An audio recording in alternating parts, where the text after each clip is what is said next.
कनैली ने 5100 रुपए बढ़ा दिए जी। कुश्ती जारी भाई जारी है, उसमें जो भी दानी सज्जन जो भी भक्त अपना योगदान देना चाहता है तो मंदिर कमेटी के शांति बनाकर रखो, कुश्तियों का आनंद लो। दोनों पहलवान हमारे लिए सम्माननीय है, इसलिए आप निश्चिंत रहो, किसी के साथ कोई भी गलत नहीं होगा।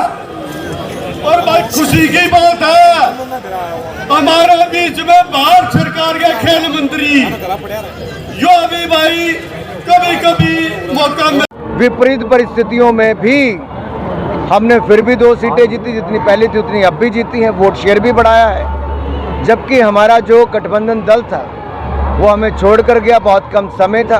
हमने पंजाब में सदा हिंदू सिख भाईचारे को प्राथमिकता दी है। पंजाब की सुरक्षा, समृद्धि, संपन्नता, सफलता और वहाँ पे खुशहाली, इसके लिए ही कामना की है। और ये जो हमारा गठबंधन है ये हिंदू सिख एकता का एक प्रतीक था। हमारा गठबंधन दल छोड़कर गया है, कम समय के बावजूद ही हमने पहले से ज़्यादा वोट लिए। 2022 में हमने प्रण लिया है कि 2027 में कमल पंजाब में भी खिलाकर दिखाएंगे। अच्छा अनुराग जी, आप जो दिल्ली में जाकर देखेंगे तो पता चल जाएगा लूट क्या होती है, दिल्ली की आम आदमी पार्टी की सरकार ने क्या किया है। बहुत जल्दी इनका भी बेनकाब होगा। आज मैं कुछ नहीं कहूँगा, लेकिन इतना ही कहूँगा जो मुफ्त की राजनीति ज़्यादा नहीं चलती है, लेकिन जनता ठोस निर्णय चाहती है और ठोस निर्णय करने वाले और देश को आगे बढ़ाने वाले मोदी जी हैं, जिनका विकल्प कोई नहीं है और देश के हित में नरेंद्र मोदी जी ही हैं। अच्छा, क्या कांग्रेस मुक्त भारत का टाइम आ गया है? मुझे लगता है अब तो बड़ी तेजी से चल रहा है।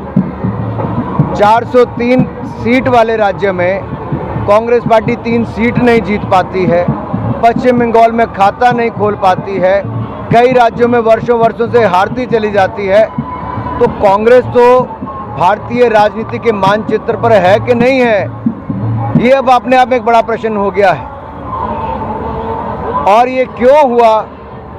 जब तक कांग्रेस ये मानेगी नहीं कि जनता ने उनको नकारा है और गांधी परिवार को घेरा डालने वाले कुछ लोग उनका स्तुतिगान करते रहेंगे और जब गांधी परिवार भी आईना देखने के लिए राजी नहीं होगा, तो इसी तरह हाशिए पर जो आए हैं यहीं पर रहेंगे, यहाँ से उठ नहीं पाएंगे। पंजाब में हार का कारण क्या रहा, क्या मानते हैं?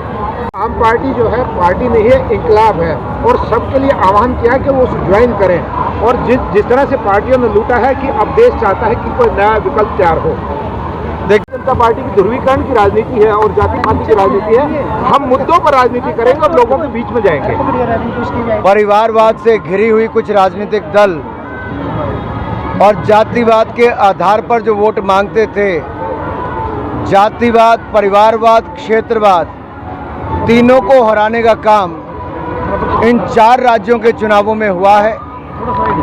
उत्तर प्रदेश, उत्तराखंड, मणिपुर और गोवा में कमल जो खिला है वो अपने आप में दिखाता है कि मोदी जी की लोकप्रियता देश और दुनिया भर में कितनी है। चारों राज्यों में पूर्ण बहुमत प्राप्त करने के बाद और 5 साल सत्ता में रहने के बाद जिस तरह से लोगों ने मोदी जी की नीतियों का समर्थन किया है, मोदी जी की योजनाओं, कार्यक्रमों का समर्थन किया है, वो अपने आप में दिखाता है कि जाति धर्म से उठकर दिया समान सबसे पहले गरीब कल्याण है। गरीब कल्याण के जो काम किए, विकास जो चहुमुखी किया और देश और दुनिया में आपदा के समय भी गरीब के दुख सुख के साथी नरेंद्र मोदी जी जो बनकर खड़े हुए, उसका चारों लोकसभाओं में बहुत बड़ा लाभ मिला है।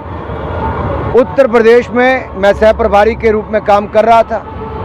मैं कह सकता हूं कि योगी आदित्यनाथ जी ने कानून व्यवस्था में जो सुधार किया है, गुंडा अपराधी माफिया मुक्त किया, बगैर जाति धर्म देखे सबका कल्याण करने का कार्य किया और जहां एक और विकास को नई ऊंचाइयों पर पहुंचाया, गरीबों का कल्याण किया, वहीं पर उत्तर प्रदेश को दूसरे नंबर की सबसे बड़ी अर्थव्यवस्था बनाया है।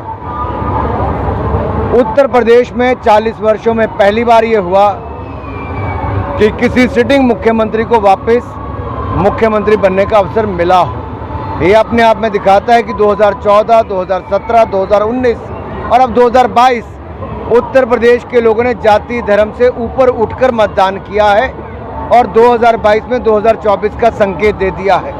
ये स्पष्ट तौर पर दिखता है, देश एक बार फिर मन बना चुका है कि नरेंद्र मोदी जी के नेतृत्व में ही आपदा में अवसर भी ढूंढे, आत्मनिर्भर भारत बनाने का काम भी कर रहे हैं और भारत को सशक्त, समृद्ध और संपन्न बनाने का काम जो मोदी जी कर रहे हैं, 2024 में भी मोदी ही पूरे देश भर में होने वाला है।